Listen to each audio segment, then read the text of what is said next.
Welcome to another episode of Meat Report. Today I have a very special guest with me. His name is Ryan Jentsch. He is the operations manager at Double J Ranch in Texas. Whereabouts in Texas? So in Driftwood, Texas, just outside Austin, about 40 minutes. I've never been to Texas. I'm Canadian. You know that, right? That's right. Yeah. Where's the best beef in Canada? As far as you know. I wouldn't even know where to start. Okay, well, if anybody ever asks you this question, say Alberta. Alberta. Okay. Yeah. Alberta's like the Texas of Canada, actually. Wow. That's awesome. We need to do a Pepsi challenge or something. I think so. How did you and Bill connect? Through Instagram. Yeah, we've got similar friends on Instagram, and Bill reached out, and we just started talking. He had asked about possibly shipping some beef up to the DC area, and at the time I wasn't quite set up for that, but we worked it out, and so was able to finally get some beef up to him to try it out. And we've just been talking since then. Bill and I have been talking about your beef on the show for the past 2 weeks. Yeah. Because it's very unique. The way that Bill describes it, the cows are fed the grain that is used to make bourbon. Right. And he says that it gets them a little bit drunk. And I wasn't sure if I believed that. I didn't know if he was trying to pull one over me or something. And then he went on further to say that while the cows are a little bit drunk, you massage them in a certain way. Is this true? So it is, maybe not in that sequence. Why don't you set us straight so that we know exactly what the process is for arriving at BeerBourbonBeef? I have a bottle with me. So this is still Austin. This is the musician. It's a straight bourbon whiskey. And in their production of that, their mash bill is a 70% non-GMO white corn. Let's see, it's 25% Elbin rye, and then 5% malted barley.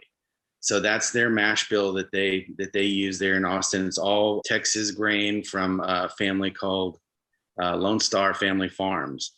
And so once they finish with their production of the bourbon, then they've got this byproduct that they need to get rid of, so that they can continue to make more.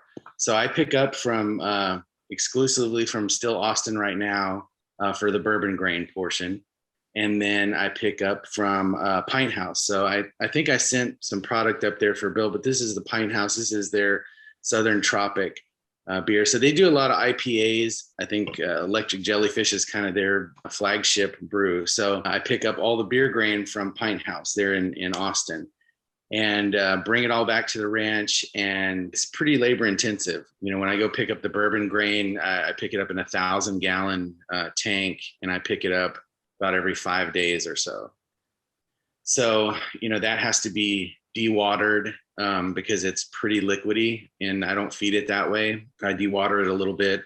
And then the beer grain, obviously in Texas heat, you've got wet grain that's hot as it comes out of the mash tun, and then it's 100 degrees outside. So that lends itself to a lot of, spoilage if you let it. So there has to be some things in place to kind of keep that spoilage down. So, and then obviously shoveling the grain, to get it in the feed bunks. And there's no real mechanized way to do this. So it's very hands-on, labor intensive, lots of buckets, lots of tractors, lots of shoveling. I've got a few other little supplements that I put in it. The brewing process strips some of the sugars out. So I kind of add some of that back in, and then obviously mineral and stuff like that to kind of make it a more complete diet. And they also eat native grasses and coastal Bermuda hay. So my mixture there when I'm feeding them is a little heavier on the beer grain side until I start to finish them. And then I'll shift over to a little bit heavier on the bourbon grain side, just because the bourbon's got the corn in it. That's what puts the weight on the cattle. With that, the bourbon grain does have a little bit of residual alcohol left in it. So it does get them a little bit more relaxed. And you can kind of tell after they have a nice big meal that they kind of stare off into space a little bit and get relaxed. And some of them go lay down and it's they're definitely not staggering around or there's not that much alcohol in it, but it does help to relax them. And then there's a few of them that are there that their disposition is just really great to kind of be around them. So they come over and, I scratch them on the back and, so there's probably 4 or 5 of them out of the herd that just really like, enjoy like coming over to you, and they're not, aggressive in any way. And they're pretty used to people being around. So that's where that came from with the massaging. But I mean, it does take a little bit of time, to feed them and to kind of give every one of them attention if I can. But, that's definitely the goal, is to have happy cows. But I feel like that all that lends itself to, a fantastic product in the end. All that extra love that gets done, it comes through. This whole process that you speak of, the end product, the beef, how is it different or unique from other beef that isn't put through the beer bourbon process? I mean, feeding cattle is expensive. Grain is expensive. And being able to have a sustainable way to approach feeding cattle is a huge difference with what's being done right now, especially even in Central Texas. So it definitely separates what we're doing from kind of what everyone else is doing, just from that sustainability factor. But also in the qualities of grain, usually anything like non-GMO or native, it's a little bit more expensive. And then from the bridging the chasm from animal grade like feed to human grade feed is a massive quality difference in that.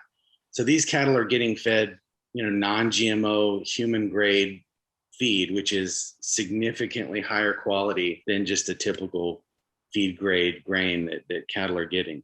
So there's quite a few things I feel like that kind of separate everything, even as far as the sustainability and everything, like the distilleries and brewers, they really appreciate that it's kind of going back and reusing, not filling landfills, and it's kind of solving a problem. What would I notice while eating one of these steaks as just a regular steak eater? What would I notice that might be different between your product and other high quality products, but don't have that bourbon grain component to it? Is there any difference? Would I notice any difference? I've noticed there's a little bit more of like it's kind of hard to explain, but like a crispness to the beef. Like it tastes very clean. It doesn't have we don't do any wet aging. You tend to get a little bit of a metallic taste from that sometimes if you don't, wet age it properly. It seems like it kind of picks up some little nuances from that. We dry age everything at least 21 days. I feel like there's just a little bit of a crispness that you can kind of pick up on. Some people have even said they can taste some sweetness in it. Well, it sounds like a great thing that you're doing, and it's very unique. If anybody wants to learn a little bit more about this process or a little bit more about the history of Double J Ranch, they can go to BeerBourbonBeef.com. And then you're also on Instagram, BeerBourbonBeef. Thanks very much for joining us today here on Meat Report. Bill has in his possession some of your product, right? So people can order this now?